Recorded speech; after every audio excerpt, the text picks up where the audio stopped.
Good morning dear student, welcome to the way of solution number 1 study channel of West Bengal. তো আমি তোমাদের Dalton sir. তোমরা এখন পাচ্ছ GK class, GK dose class number 6। প্রত্যেককে এই ক্লাসে স্বাগত জানাই। তো আমরা নতুন করে আবার কিন্তু নতুন একটা সিরিজ চালু করেছি, জিকে ডোজ। এখানে তোমরা আমাদের ক্লাস রুটিন পাচ্ছ। মার্চ মাসের প্রত্যেক স্যারের কখন কোন ক্লাস হয়, সকাল 8:30 থেকে আমার ক্লাস পাও তোমরা নর্মালি। এবং আমাদের প্রত্যেক ক্লাসের তোমরা লিঙ্ক কোথায় পাচ্ছ? লিঙ্ক বা নোটিফিকেশন আমাদের the way of solution official verified Telegram গ্রুপে পাবে। এবং আমাদের পেড কোর্স তোমরা TWS একাডেমি অ্যাপে পাবে। ঠিক আছে, তো আমরা আজকের আলোচনা শুরু করব। প্রত্যেকে অ্যান্সার করো। যারা কানেক্ট হয়ে গেছো সেশনটি লাইক করে দাও, শেয়ার করে দাও এবং ক্লাস শেষ পর্যন্ত দেখবে। ওভারঅল কোশ্চেন এবং যে আলোচনা চলবে তোমাদের সবগুলোই কিন্তু কাজে আসবে। তো প্রথম একটা প্রশ্ন, সহজ প্রশ্ন, মোগল সম্রাট শাহজাহানের আসল নাম কি বা প্রকৃত নাম কি? এগুলো থেকে কোশ্চেন কিন্তু আসে, খুব ইম্পর্টেন্ট একটা কোশ্চেন। সঠিক উত্তর হবে খুররম। অপশন সি যারা করেছো একদম সঠিক আছে। দারা, সেলিম, মুরাদ, খুররম। তো এখানে আমরা বলে রাখবো যে সম্রাট শাহজাহানের কিন্তু 4টি পুত্র সন্তান ছিল। তার মধ্যে দারা শিখো কিন্তু বড় ছেলে। তারপর আরো ছেলে ছিল এবং ঔরঙ্গজেব আমরা জানি শাহজাহানের পর সম্রাট হচ্ছেন। যাই হোক, তো শাহজাহান তার সময়ে কিন্তু বিখ্যাত কীর্তি, টোটাল ভারতবর্ষে যেটা অনন্য একটা স্থাপত্য ভাস্কর্য তাজমহল, মানে তার হাত বরাবর নির্মিত হয়। ওকে, তো যেটা ইউনেস্কো ওয়ার্ল্ড হেরিটেজ সাইটের মধ্যেও পড়ছে একটা। 1983-তে আমরা জানি যে তাজমহল ইউনেস্কো ওয়ার্ল্ড হেরিটেজ সাইটে অন্তর্ভুক্ত হয়। আচ্ছা, এবার কোশ্চেন হচ্ছে দক্ষিণ মেরু কে আবিষ্কার করেন? দক্ষিণ মেরু, সাউথ পোল, দক্ষিণ মেরুর আবিষ্কর্তা কে? Christopher Columbus. তো এই ধরনের কিছু স্ট্যাটিক পার্ট তোমাদের কিন্তু পরীক্ষা আসবে, খুব ইম্পর্টেন্ট জায়গা আছে। রোল্ড আমুন্ডসেন, তিনি কিন্তু এই দক্ষিণ মেরু আবিষ্কার করেছিলেন। ক্রিস্টোফার কলম্বাস তিনি কি আবিষ্কার করেছিলেন বলতো? আমেরিকা আবিষ্কার করে, আমেরিকা। রবার্ট পিয়েরি তিনি হচ্ছে উত্তর মেরু আবিষ্কার করে, নর্থ পোল, উত্তর মেরু। এই জায়গাটা কিন্তু গুলিয়ে যাবে তোমাদের, ভালো করে মাথায় রাখো। কোপার্নিকাস কি আবিষ্কার করেন বলো? কোপার্নিকাস কি আবিষ্কার করেছিলেন? আচ্ছা, পরবর্তী কোশ্চেন, কংগ্রেসের যে সমাজতন্ত্রী দলটি গঠিত হয়েছিল এটি কত সালে প্রতিষ্ঠিত হয়? ভেরি ভেরি ইম্পর্টেন্ট একটা কোশ্চেন। অর্থাৎ জাতীয় কংগ্রেসের মধ্যেই আবার কংগ্রেস সোশ্যালিস্ট পার্টি প্রতিষ্ঠিত হয়েছিল। কত সালে? সালটা ইম্পর্টেন্ট এবং কারা কারা যোগদান করেছিল এখানে সেটাও তোমাদের একটু মনে রাখতে হবে। 1934 সালে এই কংগ্রেস সোশ্যালিস্ট পার্টি গঠিত হয়েছিল এবং এই যে দলটি ছিল, স্থাপক আচার্য নরেন্দ্র দেব, ঠিক আছে, জয়প্রকাশ নারায়ণ, অচ্যুত পট্টবর্ধন, এই নামগুলো তোমরা মনে রাখবে। বলো, আয়ারল্যান্ডের রাজধানীর নাম কি? আয়ারল্যান্ড ইংল্যান্ডের পাশের একটা দেশ, আয়ারল্যান্ড। তো আয়ারল্যান্ড এর রাজধানীর নাম কি? আমরা আয়ারল্যান্ড সম্পর্কিত বেশ কিছু প্রশ্ন ইতিহাসে হোক বা অন্যান্য ক্ষেত্রে পাচ্ছি। কিরকম? সেটা হচ্ছে সংবিধানে পাচ্ছি। নির্দেশমূলক নীতি কোন দেশ থেকে নেওয়া হয়েছে? নির্দেশাত্মক নীতি বা যেটা আমরা directive principal of state policy বলি, ডিপিএসপি। তো সেই ডিপিএসপির ধারণা নেওয়া হয়েছে কোন দেশ থেকে? আয়ারল্যান্ড থেকে। হোমরুল আন্দোলন, হোমরুল আন্দোলনের কনসেপ্ট কোথা থেকে এসছে? আয়ারল্যান্ড থেকে, মানে আয়ারল্যান্ডের সেই সময় ওই ধরনের আন্দোলন চলে। তো এই যে ব্যাপারগুলো আয়ারল্যান্ডের সঙ্গে জড়িত। এই আয়ারল্যান্ডের রাজধানীর নাম হচ্ছে ডাবলিন। অপশন ডি যারা করবে সঠিক উত্তর আছে। ইউক্রেনের রাজধানী হচ্ছে জাগ্রেব। ওকে, তোমরা বলবে জেরুজালেম এই শহরটা কোন দেশে অবস্থিত? তাহলে ডিপিএসপি এটার ধারণা আয়ারল্যান্ড থেকে নেওয়া হয়েছে, এটাও মনে রাখতে হবে। একই সঙ্গে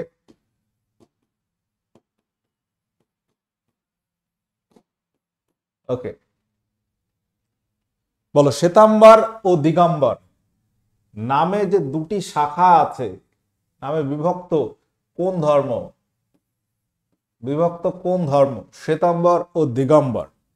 খুব দারুণ একটা প্রশ্ন, সকলে এটা জানো, কিন্তু অনেক সময় সহজ হলেও কি হয়, মিস্টেক হয়ে যায়, অনেকে বৌদ্ধ ধর্ম করে ফেলতে পারো।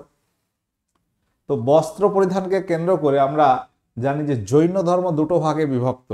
একদল হচ্ছে শ্বেত বস্ত্র পরিধান করে, আর একদল কোনো রকম বস্ত্র পরিধান করে না। তো শ্বেতাম্বর বলতে শ্বেত বস্ত্র। আচ্ছা, এখানে আরেকটু ইনফরমেশন মনে রাখবে, এই যে প্রশ্নগুলো আসে, আমরা জানি যে জৈন ধর্মে টোটাল তীর্থঙ্কর কটি ছিল? 24টি তীর্থঙ্কর ছিল।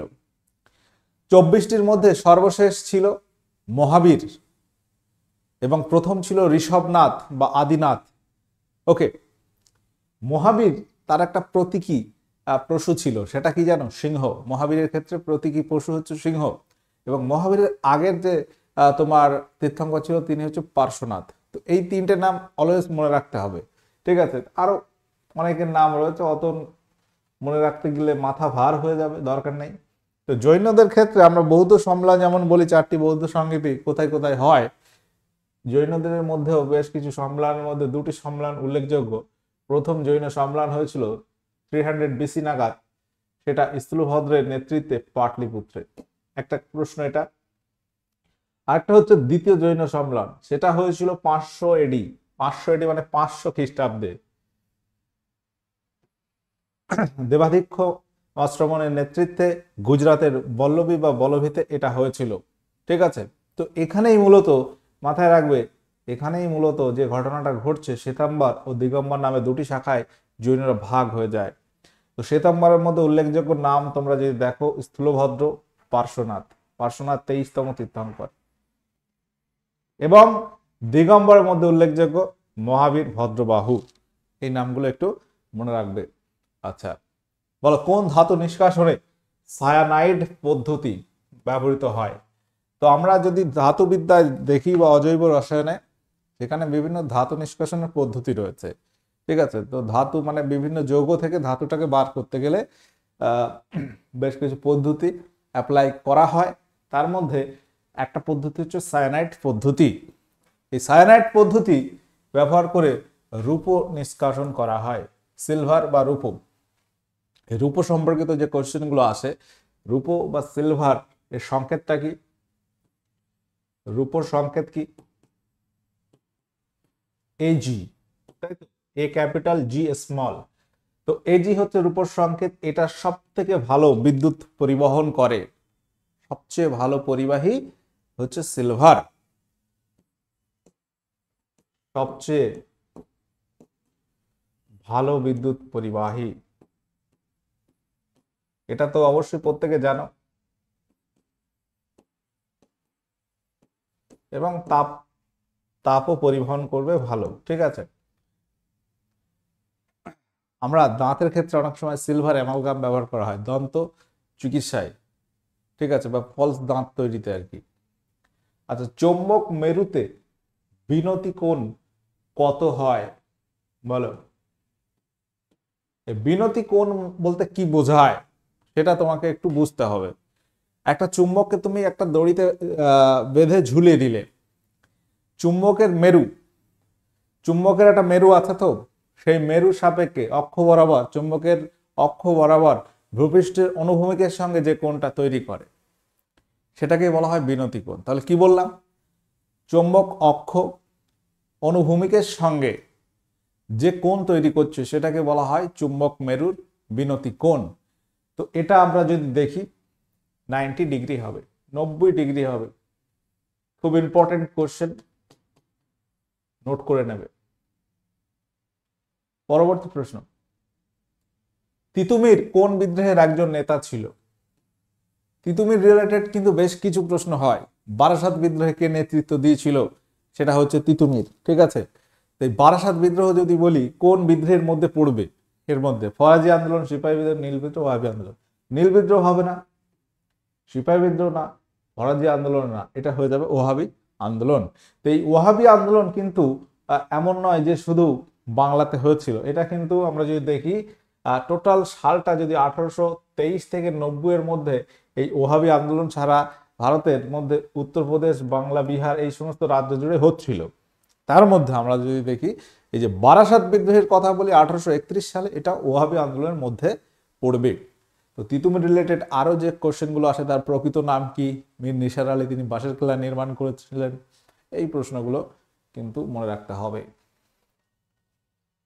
আচ্ছা, কোরকু নামক একটা উপজাতি আছে, বলতে হবে এদের প্রধান বাসস্থান কোথায়। কোরকু উপজাতির প্রধান বাসস্থান কোথায়? আমরা বেশ কিছু উপজাতি রিলেটেড একটা ক্লাস স্ট্যাটিক করেছিলাম TWS একাডেমিতে। ওকে, তো সেগুলো যদি পুরোনো প্লেলিস্ট তোমরা একটু খোঁজো পেয়ে যাবে, সেটা একটা বিষয়। আর এই উপজাতি রিলেটেড কোশ্চেন কিন্তু পরীক্ষায় থাকবে, এটাও তোমরা একটু পড়তে হবে। যেমন নীলগিরি নীলগিরি পর্বতের এখানে টোডা উপজাতি রয়েছে। টোডা টোডা উপজাতি কোথায়? নীলগিরিতে। মিজোরামে মিজো উপজাতি আছে। আচ্ছা, মধ্যপ্রদেশ হয়ে যাবে সঠিক উত্তর, কোরকু উপজাতি। সব থেকে যদি বলা হয় উপজাতি সম্প্রদায় বেশি বাস করে কোন রাজ্যে, সেটা কিন্তু মধ্যপ্রদেশে হবে। এবং ভারতবর্ষে যে সমস্ত উপজাতি আছে তার মধ্যে কোন উপজাতির সংখ্যা সব থেকে বেশি বলতো? মনে রাখবে, ভিল উপজাতি, ভিল। এছাড়াও আমাদের ওয়েস্ট বেঙ্গলে তোমরা যদি বলো, একবার প্রশ্ন এসেছিল যে টোটো উপজাতি।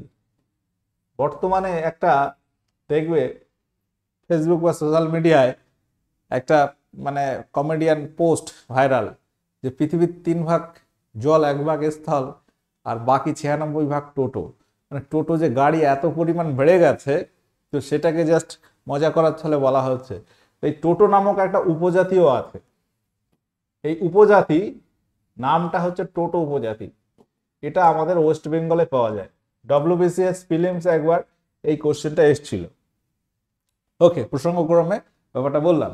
এছাড়াও তোমরা মনে রাখতে পারো সিকিমে আছে লেপচা উপজাতি, ত্রিপুরা লুসাই আছে, ভিল, গন্ড, এগুলো মধ্যপ্রদেশ, আরো অন্যান্য স্টেটে আছে। ওকে, আন্দামান নিকোবর দ্বীপপুঞ্জে যেমন ওজিয়েন্স, জারোয়া, শম্পেন, এই সমস্ত উপজাতি আছে। ইন্টারন্যাশনাল ওমেন্স ডে কবে পালিত হয়? ইন্টারন্যাশনাল ওমেন্স ডে, বিশ্ব নারী দিবস, কবে পালিত হয় বলো? গতকাল হয়ে গেছে, 8ই মার্চ। এটাও কিন্তু পরীক্ষায় আসে। তেজস্ক্রিয় নিষ্ক্রিয় গ্যাসটি হলো কোনটি? প্রশ্নটা ভালো করে খেয়াল করো। তেজস্ক্রিয় গ্যাস, আবার সেটা কি নিষ্ক্রিয় গ্যাস। তেজস্ক্রিয় পদার্থ যারা হচ্ছে আলফা, বিটা, গামা রে নিঃসরণ করে, এই তেজস্ক্রিয়তা দেখায় একটা পরমাণু। তেজস্ক্রিয়তা দেখায় কখন জানো? আমার ক্লাস ছিল সায়েন্সের প্লেলিস্ট, যদি দেখো তেজস্ক্রিয়তা থেকে একটা ক্লাস রয়েছে, সেখানে টোটাল যে তেজস্ক্রিয় ঘটনাগুলো কেন ঘটে ব্যাখ্যা করা আছে। একটা পরমাণুতে কি থাকে? প্রোটন থাকে,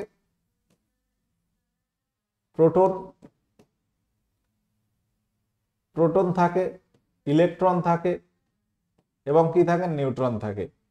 ইলেকট্রন এবং নিউট্রন, এই যে জায়গাটা আমরা জানি যে প্রোটন সংখ্যা এবং ইলেকট্রন সংখ্যা সমান থাকে, নিউট্রন কিন্তু আপ ডাউন হবে, নিউট্রন চেঞ্জ থাকে। তো এই জায়গায় এই যে নিউট্রন বাই প্রোটন, এই যে রেশিও বা অনুপাত, কটা নিউট্রন রয়েছে কটা প্রোটন রয়েছে, এটা যদি 1.5 এর বেশি হয় তবে সেই পরমাণু তেজস্ক্রিয়তা দেখাবে। সেই পরমাণু তেজস্ক্রিয়তা দেখাবে, তেজস্ক্রিয়তা দেখাবে। ঠিক আছে, অর্থাৎ যেটা বলতে চাইছি, আমরা একটা প্রশ্ন করাই তোমাদের যে বলো তো হাইড্রোজেনের কোন আইসোটোপটি তেজস্ক্রিয় আইসোটোপ? তোমরা বলবে ট্রিটিয়াম। তো ট্রিটিয়ামের কেসটা বলবো তার আগে তেজস্ক্রিয় গ্যাস, তেজস্ক্রিয় নিষ্ক্রিয় গ্যাস, নিষ্ক্রিয় মানে নোবেল গ্যাস বলি আমরা, যেগুলো 18তম শ্রেণীতে রয়েছে পর্যায় সারণীর আধুনিক, হিলিয়াম, জেনন, রেডন। আচ্ছা, এটা কিন্তু রেডিয়াম, এটাও তেজস্ক্রিয় পদার্থ বা তেজস্ক্রিয়তা দেখায়, কিন্তু রেডিয়ামটা তো কোনো গ্যাস নয়, বা রেডিয়াম নিষ্ক্রিয় গ্যাসের মধ্যে পড়ছে না। আর আরএন মানে কিন্তু রেডন, এই যে সংকেতটা নিয়ে কিন্তু গন্ডগোল হতে পারে, ওই জন্য আমরা সংকেত দিয়ে কোশ্চেনটা করিয়েছি। আরএন অর্থাৎ রেডন গ্যাস। আমরা জানি রেডন গ্যাস সব থেকে ভারী গ্যাস, আবার এই গ্যাসের পরিমাণ বায়ুমণ্ডলে খুবই কম, একেবারে নেই বললেই চলে। তোমাকে প্রশ্ন হতে পারে যে নিম্নের কোন নোবেল গ্যাস সব থেকে বাতাসে কম পাওয়া যায়, বলতে হবে রেডন। তাহলে রেডন থেকে কি কি প্রশ্ন হচ্ছে? সব থেকে ভারী গ্যাস রেডন, তেজস্ক্রিয় গ্যাসের মধ্যে ভারী গ্যাস রেডন, আবার বায়ুমণ্ডলে কম পাওয়া যায় কোন তেজস্ক্রিয় গ্যাস? রেডন। রেডন আবার তেজস্ক্রিয় নিষ্ক্রিয় গ্যাস। ওকে, এটা মনে রাখবে। আচ্ছা, এই এক্স ই এই সংকেতটা মানে কি? জেনন। এটা মানে হচ্ছে জেনন। এইচ মানে হচ্ছে হিলিয়াম। ওকে, হিলিয়াম হচ্ছে তেজস্ক্রিয় গ্যাসগুলোর মধ্যে সব থেকে হালকা। এবার যেটা বলছিলাম দেখো, ট্রিটিয়াম আইসোটোপের সংকেত কি? 1H3। এটা হচ্ছে হাইড্রোজেনের তেজস্ক্রিয় আইসোটোপ ট্রিটিয়াম। এই ট্রিটিয়াম, তাহলে এখানে কটা প্রোটন রয়েছে? প্রোটন হচ্ছে একটা, এটাই তো প্রোটন। আর নিউট্রন কটা? 3-1, মানে হচ্ছে দুটি। তাহলে এখানে নিউট্রন বাই প্রোটন এই যে রেশিও 2/1 হচ্ছে, ঘটনা কি হচ্ছে? এটা মানে 2 আসছে। 2 আসছে মানে কি 1.5 এর বেশি হচ্ছে, মানে অবশ্যই তেজস্ক্রিয়। বাস, ক্লিয়ার। আচ্ছা বলো, চা উৎপাদনে পশ্চিমবঙ্গ ভারতের স্থান কত? ভারতে চা উৎপাদনে পশ্চিমবঙ্গের ভারতের স্থান কত? প্রত্যেকে অ্যান্সার করো।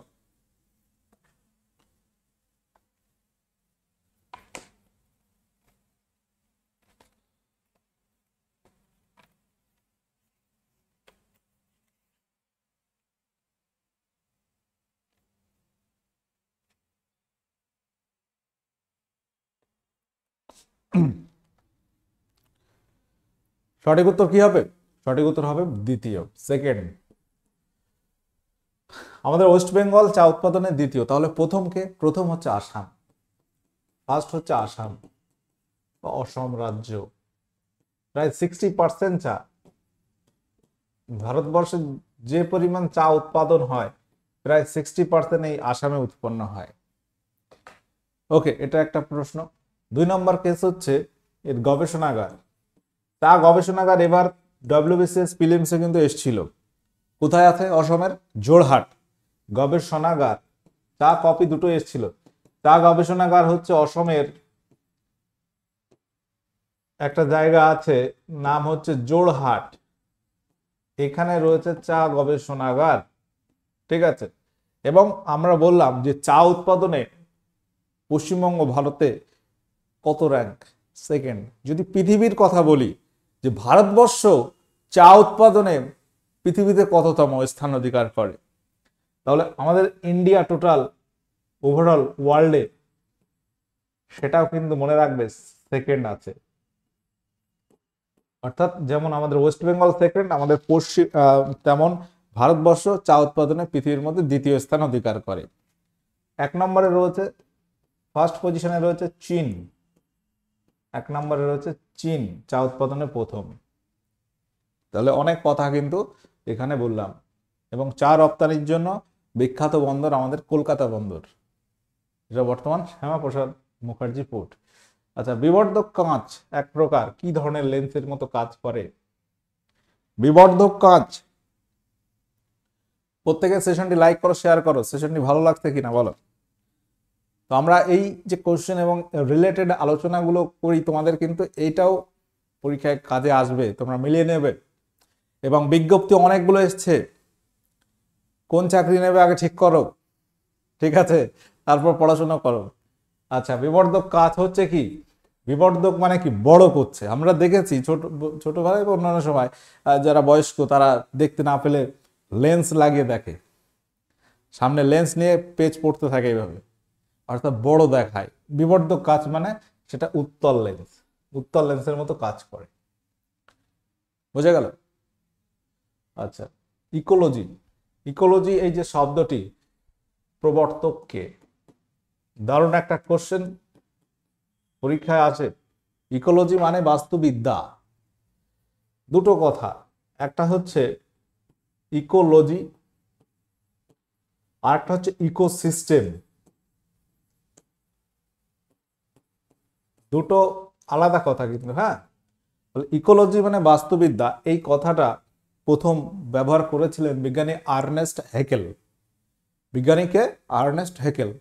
আর ইকোসিস্টেম বিজ্ঞানী ট্যানসিলে, মানে বাস্তুতন্ত্র বিজ্ঞানী ট্যানসিলে তিনি এই ইকোসিস্টেম কথাটি ব্যবহার করেছিলেন।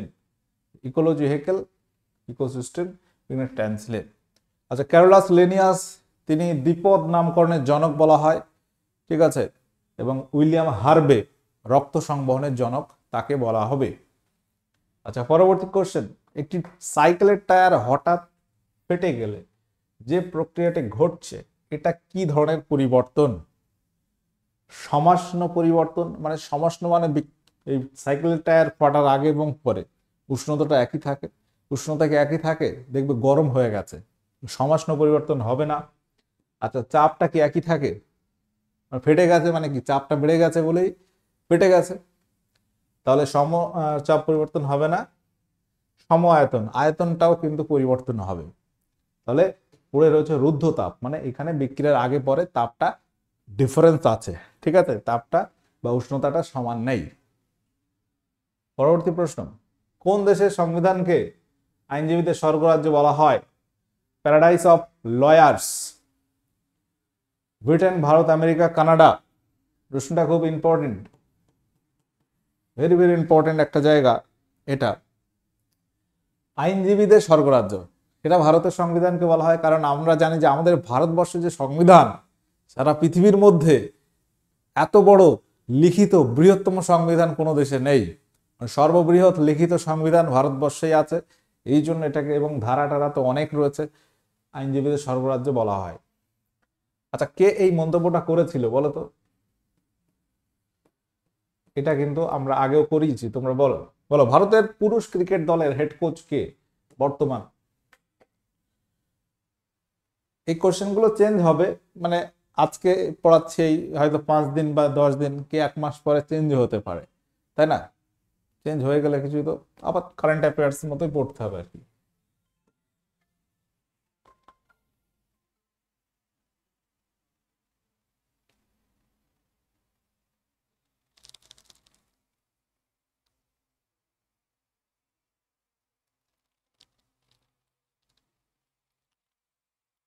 এক সেকেন্ড একটু। হ্যালো, হ্যাঁ বলেন।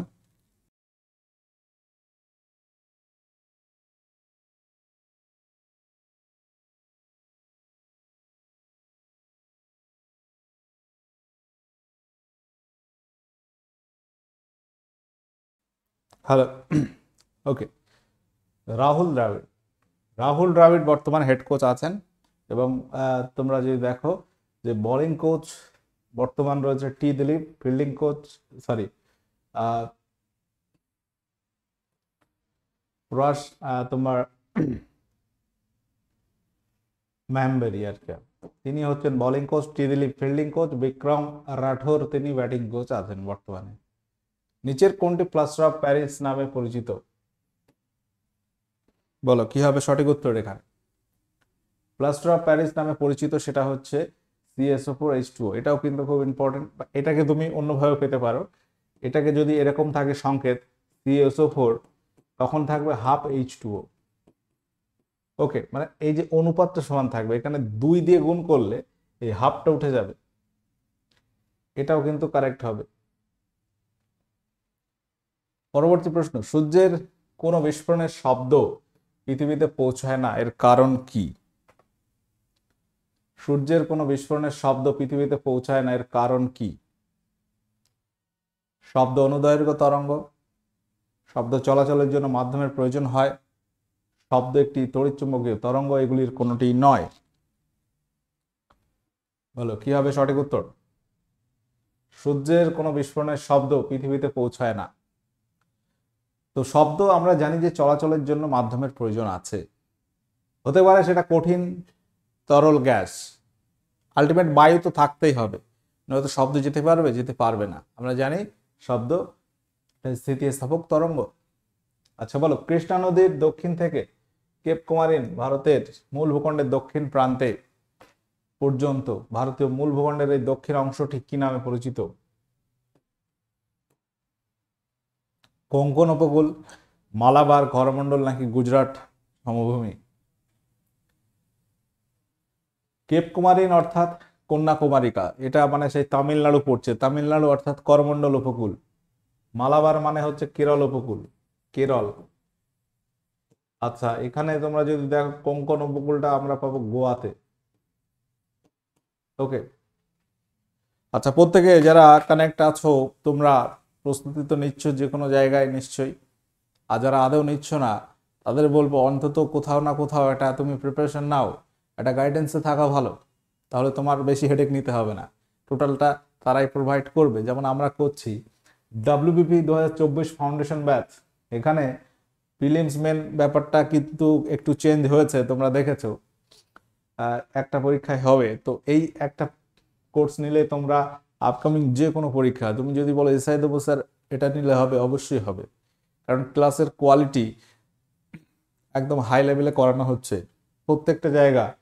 যেমন সায়েন্স থেকে আমি ক্লাস নিই, সেই জায়গাগুলো একদম ধরে ধরে করানো হচ্ছে, কোনো রকম কোনো তোমার খামতি থাকবে না, টোটালটা কিন্তু তোমরা পাবে।